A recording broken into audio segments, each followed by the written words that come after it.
So if you're Tottenham Hotspur, right, keep the ship moving, man. Keep the ship moving in the right direction. Avoid injuries. You got a game every week. Use that to your advantage. Trust me, use that to your advantage, man, because it's not going to be very often that you're out of Europe if you're a top football team. So use it to your advantage, man.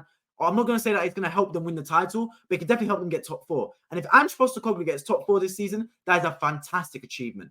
Fantastic achievement, man, genuinely. Because a lot of people thought when Harry Kane leaves, Tottenham are going to be a mid-table team. And many thought bottom half of the table. But for me, I think since Harry Kane's left, it's actually galvanized the squad a bit more. And Harry Kane's probably sitting somewhere in Munich for this team, Bayern Munich, right? Sitting somewhere in Munich thinking, maybe I should have stayed put for one more year. Maybe I should have. Harry Kane might be thinking that. Now, obviously, he was so desperate to win trophies, he's moved to Bayern Munich. But I think a slight bit of Harry Kane's thinking, maybe if I didn't leave, I could have done something and helped this Tottenham squad win a trophy. But he's gone. And look, genuinely, guys, you might think this is a wrong opinion, but I think Tottenham are better without Harry Kane as a squad. I think they're better off. I think Harry Kane obviously is a danger man, and you can't replace the goals and the ability that Harry Kane has. Of course not. But you can replace him in different ways. Look at when Liverpool lost Coutinho. Coutinho was Liverpool's best player. They lost Coutinho and everyone thought, it's the end of Liverpool. Sold him to Barcelona for £150 million.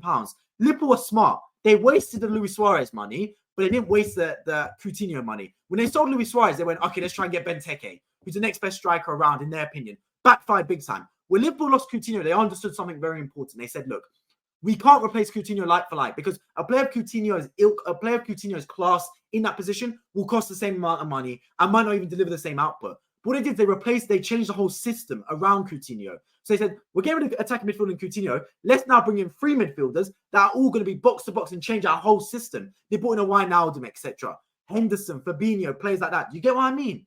Tottenham now, they've lost Harry Kane. They haven't gone, right, let's bring in the next best striker up front like anyone thought they were going to do. No, he was smart. Ange Postecoglou, he said, no, we can't replace Harry Kane up front. Of course we can't. Anyone that's going to give Harry Kane his goals is going to cost even more money than Harry Kane. Looking at a Victor Osimhen, etc., that type of player. So rather than replace Harry Kane, let's use that money to build up the rest of the squad. Fantastic move. Very smart. Because that's what you need to do, man. And not just spend 9 players like they did when they sold Gareth Bale and brought in Lamela and all these players like that, man. I didn't really do anything. Instead, spend it on 4 or 5 or 3 or 4 really top players in their position. A Mickey van der Ven, a James Maddison, etc. Those type of players. Do you get what I mean? Real top quality players in their position. And look what he's done. It's enhanced the whole squad. Because like I said, when you lose one player, everyone else has to just give 10% more. That's all it is. Losing one player just means everyone else needs to give 10% more. It's not a bigger margin. It's not a bigger gap as people assume. Losing Harry Kane is a big miss. You can't replace the goals he brings. But what you can do is you can build up the rest of the squad. Because even with Harry Kane, Tottenham weren't winning a trophy because their defense was crap. The midfield was crap. They had no attacking player in their team in terms of their attacking midfielder. Spurs had no attacking midfielder since Harry Kane's left the football club.